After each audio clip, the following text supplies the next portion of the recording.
Bonjour et bienvenue à notre podcast d'aujourd'hui où nous allons discuter d'une partie fascinante de l'Épître aux Romains. Nous allons nous concentrer sur le 4e chapitre, versets 1 à 5, afin de comprendre la profondeur spirituelle de ces passages.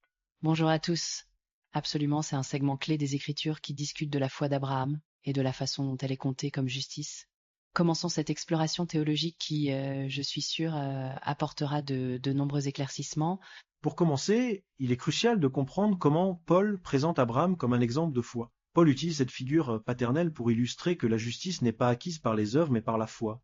C'est un message radical à l'époque et qui reste pertinent aujourd'hui. Exactement. Et cela soulève une question importante sur notre propre compréhension de la foi aujourd'hui. La foi, selon Paul, n'est pas simplement une croyance passive, mais une confiance vivante et active en Dieu. Abraham a été justifié avant même d'accomplir la loi, ce qui montre que la foi précède les actions. Cela remet en question notre tendance à mesurer notre spiritualité uniquement par nos actions. La justice compte avant tout la confiance en Dieu. Cela résonne avec notre quête de validation moderne, où l'on croit souvent qu'il faut accomplir des tâches pour être accepté. Paul, en utilisant l'exemple d'Abraham, s'attaque directement à cette notion. Oui, et cela va au-delà de la religion. Dans toutes les sphères de la vie, nous sommes confrontés à l'idée que nos actions déterminent notre valeur. Cependant, la foi en tant que confiance inconditionnelle replace l'accent sur notre relation avec Dieu plutôt que sur un système d'évaluation de nos actions.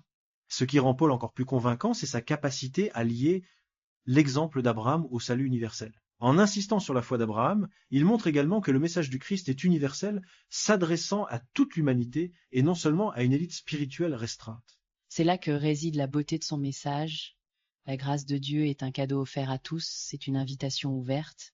Personne n'est exclu de la possibilité de recevoir la justice par la foi, ce qui est en fait un appel à la communauté mondiale à repenser ses propres croyances et préjugés. Pour approfondir, considérons comment la perspective de Paul sur la foi pourrait s'appliquer dans un monde de diversité culturelle et religieuse. Comment cette reconnaissance universelle de la foi pourrait-elle renforcer le dialogue entre les croyances? Très bonne question.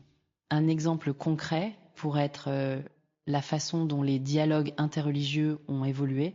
Prenons la conférence de Parme, où les leaders de différentes confessions explorent des terrains communs dans la compréhension de la foi et de la justice, sans pour autant renoncer à leurs croyances fondamentales.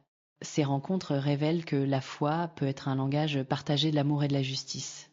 Effectivement, et cela montre aussi que la foi est un vecteur de paix. En Israël, par exemple, certaines initiatives de dialogue juif-arabe démontrent comment la foi peut être utilisée pour construire des ponts au lieu de murs. Les personnes impliquées ne cherchent pas à convertir, mais à comprendre et à coexister pacifiquement, illustrant ainsi la puissance unificatrice de la foi. En mettant l'accent sur la foi, Paul met également en avant la notion d'humilité. L'exemple d'Abraham nous rappelle que reconnaître notre besoin de dépendance envers Dieu est fondamental. Il s'agit d'une relation où l'on accepte sa propre limite, une sorte de soumission qui élève.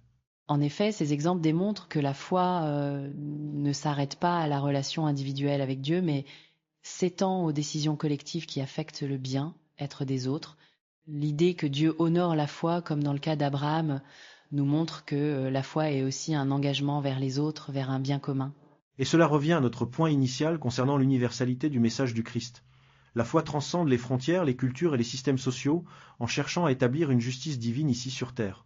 Elle s'élève au-dessus des divisions humaines pour apporter une vision unifiée du monde, où chaque individu est digne de la grâce. L'aspect universel de ce message de foi et de justice, il serait intéressant d'examiner comment différentes cultures comprennent cet enseignement. Pensez-vous que cette vision chrétienne de la foi peut être réconciliée avec d'autres traditions religieuses, où la justice et la foi peuvent prendre des formes variées mais convergentes? C'est une excellente question et elle ouvre un champ de discussion fascinant. Prenons par exemple les philosophies orientales comme le bouddhisme, où la notion de karma peut sembler à première vue distincte de la foi telle que Paul l'a décrit. Pourtant, au cœur des deux systèmes, il y a l'idée d'une harmonie universelle et d'une éthique transcendante qui guide les actions humaines accrues par la méditation et le détachement matériel. Pour en revenir à Abraham, il est également intéressant de noter comment sa foi a évolué. C'était pas un chemin facile pour lui non plus. Il a dû surmonter des doutes, des épreuves, Pourtant, c'est dans ces moments de vulnérabilité que sa foi s'est renforcée, nous rappelant que nos propres doutes et défis peuvent également être des opportunités de croissance spirituelle. Exactement. Et peut être que cette notion d'une foi évolutive est quelque chose que nos auditeurs peuvent pratiquer dans leur propre vie. Ne pas voir les doutes comme des échecs, mais plutôt comme des étapes dans une relation en développement avec Dieu. Comme Abraham, qui a dû quitter sa terre pour se lancer dans l'inconnu, nous sommes parfois appelés à sortir de nos zones confortables afin de découvrir quelque chose de plus grand. Et c'est cet aspect de la foi, être prêt à passer à l'inconnu avec la confiance que Dieu a un plan qui nous conduit finalement à une vie plus enrichie. En fin de compte, l'histoire d'Abraham est une illustration de l'aventure spirituelle qui nous attend si nous choisissons de vivre par la foi et non par la vue. En conclusion, la foi d'Abraham, telle que décrite dans ces versets de Romains, nous appelle à revisiter ce que signifie vraiment être justifié. Elle nous libère des chaînes de la performance pour embrasser la liberté et la paix que procure une foi authentique en Dieu. Et n'oublions pas que cette compréhension spirituelle a des implications réelles. Vivre par la foi nous transforme et transforme nos relations avec les autres et avec Dieu. C'est une invitation permanente à vivre non par la vue, mais par une foi qui engage tout notre être. Eh bien, je pense que nous avons enrichi notre compréhension de ces puissants versets. J'espère que nos auditeurs ont trouvé cette discussion utile pour approfondir leur propre foi. Merci à tous d'avoir écouté. J'espère que vous repartez avec de nouvelles perspectives. Continuez à explorer les Écritures avec nous la prochaine fois. Au revoir. Et que votre foi soit toujours votre guide dans votre vie quotidienne.